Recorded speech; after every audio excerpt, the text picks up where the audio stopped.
These troops are really hoping the crab system can make a difference. So far, this war has been fought mostly by artillery, the Russians massively outgunning the Ukrainians. Ukraine receives new weapons, but will they turn the tide of the war? Also, the change has also brought about a real decrease in the standard of living here, and a lot of people are now fighting to put food on the table. nearly a year after the Taliban took control of Afghanistan, we are back on the streets of Kabul to assess how much has changed. And the hot and dry summer is showing no signs of letting up, how Europe is handling yet another heat wave.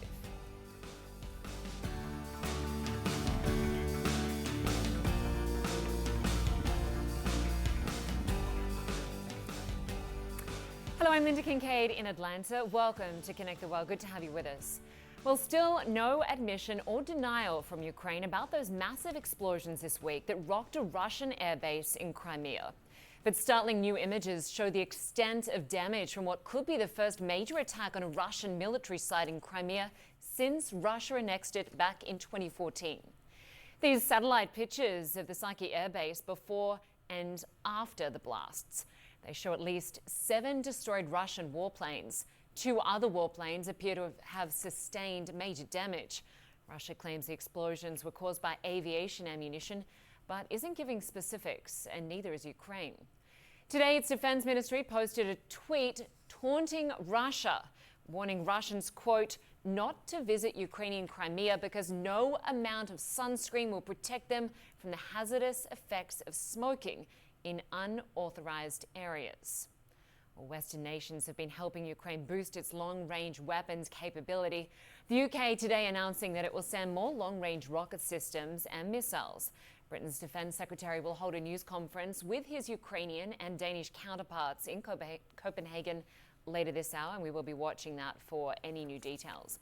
Well, they want to bring in now Nic Robertson in Kramatorsk in the Donetsk region of eastern Ukraine. Nic, let's start on that attack on Crimea, if that's what it was. Russia, of course, denies being attacked, claiming it was a munition accident. Ukraine haven't claimed credit, but the satellite images certainly show craters, potentially the aftermath of weaponry from the West. What's your take, Nic, on what went down, given that this is likely Moscow's biggest loss of military aircraft in a single day since World War II? Yeah, very significant loss, and Russia has a track record of dissembling and lying about what happens on the ground. It's attributed previous Ukrainian attacks, not that we know that this definitely is, but previous Ukrainian attacks to ammunition or accidents on base. But I think when you look at a video that emerged over the past couple of days, it really tells you that it's very unlikely that this was accidental ammunition going off, because there are, at least in one part of the video, there are 2 explosions that come a split second after one another, just slightly in separate locations. That has all the hallmarks of perhaps a missile, but perhaps somebody triggering, 2 different ammunition stores. It seems more likely, given the craters, that this is some kind of missile strike, and Ukraine has some ambiguity here. Look, the Russians thought they were safe in Crimea from Ukrainian attack. The Ukrainians are not saying how this happened, which leaves the Russians guessing how did it happen. But the fact that the satellite images show fast fighter jets on the runway a couple of days before, and then scorch marks and damaged aircraft after these explosions, really tells you a story that it's hard to take at face value Russia's claim that it was just ammunition going up, because this has all the hallmarks of a carefully planned and executed strike. Fascinating satellite images there that are coming into us. And Nic, the UK is pledging more long-range weapons. Denmark also offering over $100 million in financial aid. Ukraine already has some powerful weapons. In terms of why they wouldn't take credit for Crimea, can you tell us about what sort of weaponry might inflict this sort of damage? If this was weaponry fired from Ukraine, it would be a longer range weapon system than they've acknowledged they've got. The British are supplying now, we heard from the Defence Secretary in the past 24 hours at that conference in Copenhagen, saying that they'll be supplying 3 more MRLS long range weapon systems. They have a range of up to about 80 kilometers. The HIMARS that the United States has supplied doesn't have a range that could reach Crimea. There are variants that would give it a longer range, but they're not acknowledged as existing in Ukraine. But every piece of weaponry that Ukraine can put close to the front line, that can reach over the front line, that can destroy Russia's rear assets that it thought was safe, fuel depots, ammo stores, aircraft systems, that is to their advantage. And a new piece of equipment they've had over the past couple of months comes from Poland, mobile artillery. We went to see that in action just behind the front lines here. Suddenly, action. Camouflage off. Ukrainian troops rushing their new NATO-compatible artillery out of cover. The Polish Krabs, a 40-ton beast of battle. This day targeting Russian positions almost 30 kilometers, 18 miles away. They shoot and scoot. That whole operation took about 2 to 3 minutes. They calculate they've got about 8 minutes to get back under the tree line here to be safe from any return fire.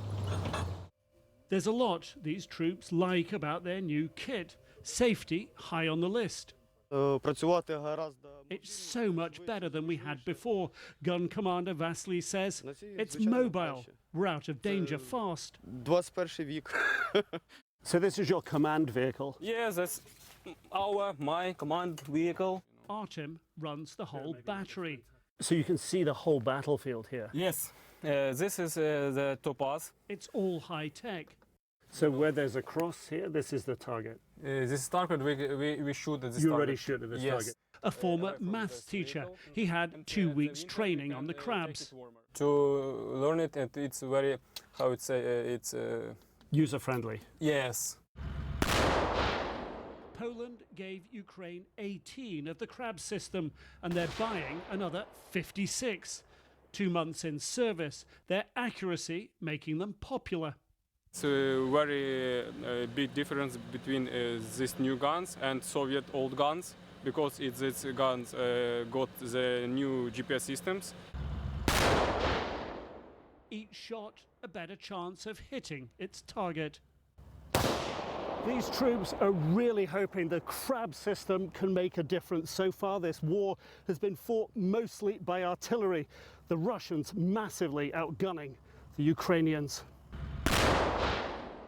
But even with the new guns, there's a problem. Ammunition here is tight. And do you have enough shells? His answer, with a wry smile and chuckle, I'd like to have more rounds to send the occupiers back home. But a few pieces of sort of high-tech military hardware like these Krabs or the HIMARS or the MLRS that the British are going to send, or the M777 howitzers that have come from the United States, it doesn't make an army. And one of the things when you're up close with the troops there, you realize there's a long way to go before all those systems are integrated, before the troops have strong communication systems, before they have all the equipment they need. We saw troops lacking the sort of right footwear for that kind of activity. There's a lot of connectivity that's going to happen before this is a much more effective force, remembering that the front lines here are just massive, over hundreds and hundreds of miles. And really, really good to get that perspective from you and your team on the ground. Nic Robertson in Kramatorsk, thanks very much.